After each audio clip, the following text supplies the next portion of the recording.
Здравствуйте, вы смотрите программу «Актуальное интервью», в студии Надежда Саханская. Исполнилось 2 года с момента принятия поправок в Конституцию Российской Федерации, в числе которых было упразднение конституционных уставных судов субъектов Российской Федерации. Ровно год назад начал свою деятельность Конституционный совет республики, основной задачей которого является конституционный контроль в целях соблюдения верховенства основного закона Якутии в системе законодательства республики, укрепления конституционной законности. Сегодня у нас в гостях Петр Гоголев, председатель Конституционного совета Якутии. Петр Васильевич, здравствуйте. Здравствуйте. Расскажите о миссии Конституционного совета республики. Надежда, я сначала хотел бы поправить, не ровно год, как мы начали работать. Мы начали работать 28 октября, поскольку Государственное собрание Илтумен республики сформировал корпус конституционных советников 28 октября. И мы уже смогли собраться в первый раз 28 октября, то есть можно сказать, что наша работа началась чуть позже. Тем не менее, раз речь идет о миссии Конституционного совета, то надо сказать, что на всем пространстве Российской Федерации Конституционный совет, как таковой, он является единственным и в республике самым молодым конституционным органом. Поэтому, конечно, когда по инициативе нашего Илдархана учреждался Конституционный совет, впервые в Российской Федерации, конечно, выбор был моделей разной и миссий, которые на него возлагаются. Первое, конечно, это основная миссия – это обеспечение соблюдения Конституции основного закона Республики Саха-Якутия. Это основное направление нашей работы, но есть дополнительные, можно сказать, направления работы, которые на нас возложено. Прежде всего, это обеспечение развития конституционного законодательства республики в целом. Таким образом, надо сказать, что в нашей республике создан конституционный орган, который должен обеспечить качество всей конституционно-правовой системы республики. Скажите, а какой практический результат для жителей республики есть от создания этого самого совета? В этом году глава республики 2022 год объявил Годом матери в республике.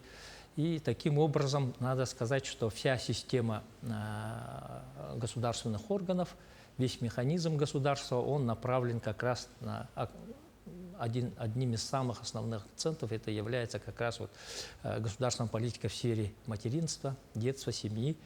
И таким образом Конституционный совет тоже в стороне не остается. Надо сказать, что специфика работы Конституционного совета такова, что мы по своему усмотрению, по своему желанию не можем взять в производство к своему рассмотрению любое дело.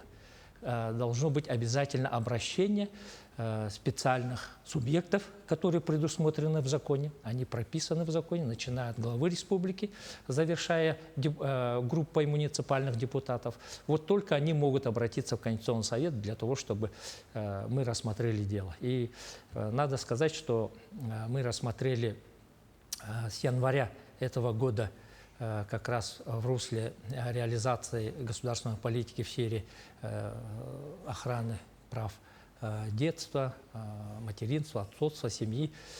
3 основных таких дела рассмотрели. Надо сказать, что не только практические результаты от Конституционного совета они требуются, есть и таковые, я сейчас скажу об этом, но основное, которое требуется от Конституционного совета, это доктринальное направление развития конституционного законодательства. То есть, исходя из смысла норм Конституции Республики, мы должны изложить, в каком направлении законодательство должно развиваться. И таким образом, мы рассмотрели первые 3 дела, это по обращению народных депутатов Республики Саха-Якутия. Рассмотрели 3 дела. Первое дело это касалось устранения неравенства между родителями, которые естественным образом появился в семье, которых появился ребенок, и между теми, которые усыновили. И в сроках предоставления государственной помощи там разные сроки были предусмотрены. То есть для тех, которые родили сами, год был установлен, для тех, кто усыновил 3 месяца. И рассмотрев это дело, мы пришли к выводу о том, что такое неравенство не должно быть, оно не соответствует Конституции, соблюдению прав человека, прав родителей, и указали, что его нужно привести в соответствие. И надо сказать, что Государственное собрание Алтумен Республики весьма оперативно отреагировало на наше решение, и 14 июня как раз внесены соответствующие изменения в законодательство. Сейчас как усыновители, так и естественные родители, сроки государственной помощи для них установлены единые. Это что касается практических результатов. Одно дело, которое доктринально, оно достаточно спорно. Конечно, мы порекомендовали главе республики, парламенту республики рассмотреть вопрос защиты многодетных родителей, которые сообща вместе воспитывают 3 и более детей, но брак которых не зарегистрирован в органах ЗАГСа.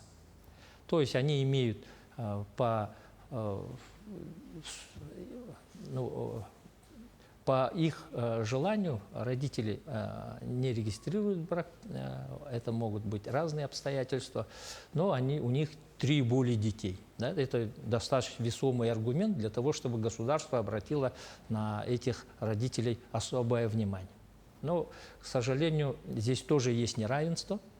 С одной стороны, есть многодетные родители, брак которых зарегистрирован, и есть многодетные родители, брак которых не зарегистрирован. У них тоже неравное положение в предоставлении всей полноты тех льгот, тех скидок, которые не только государственные и муниципальные учреждения, но и хозяйствующие субъекты, даже возьмем такие, это авиакомпании.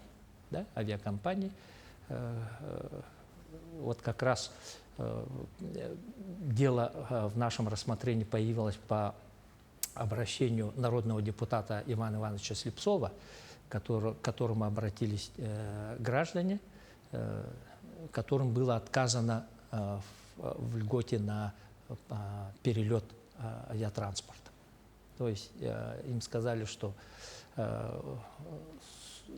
жена и дети, 3 детей могут лететь, а супруг не может лететь на льготных тарифах, потому что у него брак не зарегистрирован. Да? И в итоге, по итогам вот этого случая, как раз народный депутат к нам обратился по мотивам, мы порекомендовали для того, чтобы есть такое понятие позитивная дискриминация в праве, да? Она, с одной стороны, спорная, но тем не менее, надо сказать, что для того, чтобы защитить побольше наших граждан, чтобы граждане могли в полной мере получить те преимущества, как в благодарность то, что этот родитель воспитывает, да, 3 и более детей, мы могли бы это все сделать. Это, я думаю, что для государства небольшая сумма. В основном это идет в рамках федеральной субсидии, если авиалиния, или усмотрение хозяйствующего субъекта, который устанавливает соответствующие льготы и скидки. Скажите, а если брать на вооружение практику других регионов, в каких субъектах нашей России созданы подобные органы, как Конституционный совет в нашей республике? 2 года назад, когда речь пошла об упразднении конституционных и уставных судов, был дан срок субъектам Российской Федерации до 1 января 2023 года упразднить эти суды.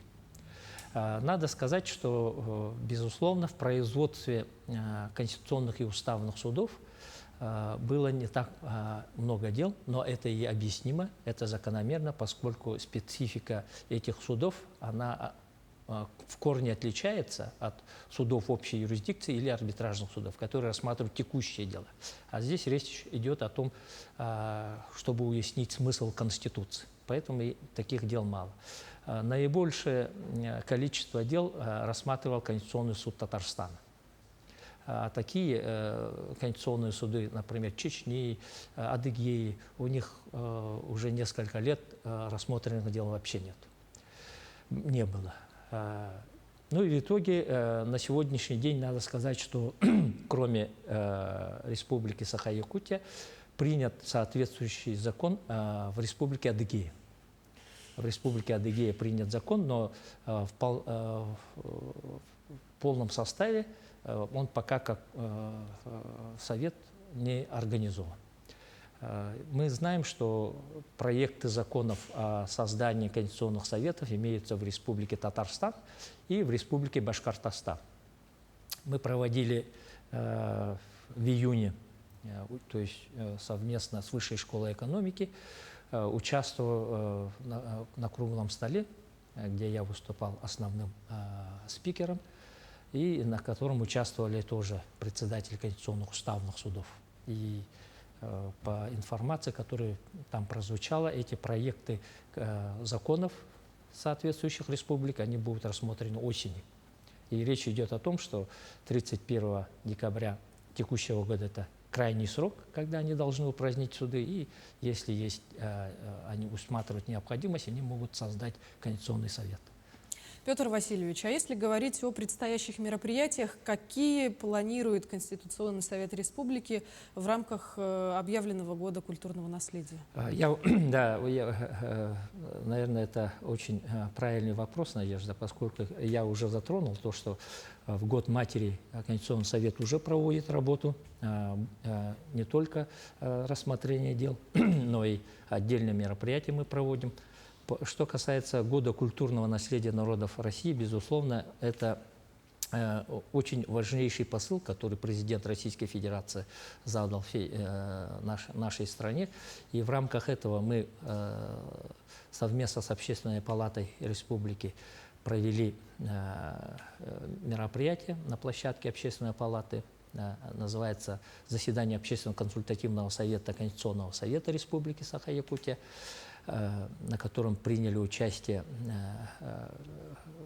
наши коллеги, которые заинтересованы в охране материальной культуры наших предков. Это памятники истории и культуры, в каком состоянии. Но прежде всего, конечно, для Конституционного совета важно было определиться с направлением развития законодательства, поскольку мы ежегодно делаем доклад парламенту республики о состоянии и развитии конституционного законодательства, следовательно, мы должны определять тематики, которые должны в этом докладе прозвучать, и конкретные рекомендации, предложения, куда направить развитие законодательства. С этой позиции одним из направлений следующего ежегодного доклада, который прозвучит в 2023 году, это как раз развитие законодательства, посвященное охране памятников истории и культуры. Поэтому мы провели это мероприятие. Есть рекомендации коллеги, которые обращены к Конституционному совету, какие вопросы нам нужно обратить, на что нам нужно обратить внимание. И на осень мы будем продолжать цикл этих мероприятий. Сначала это цикл мероприятий, который посвящен нематериальной культуре. И еще одно мероприятие очень интересное прозвучало от наших коллег. Это обратить внимание на национальные виды спорта как культурное спортивное наследие наших предков. Благодарю вас, Петр Васильевич. Будем надеяться, что все объявленные мероприятия будут реализованы и ознаменуют новую веху в духовном развитии нашей республики. Благодарю, Надежда. Ну а я напомню, вы смотрели актуальное интервью. Берегите себя. До встречи.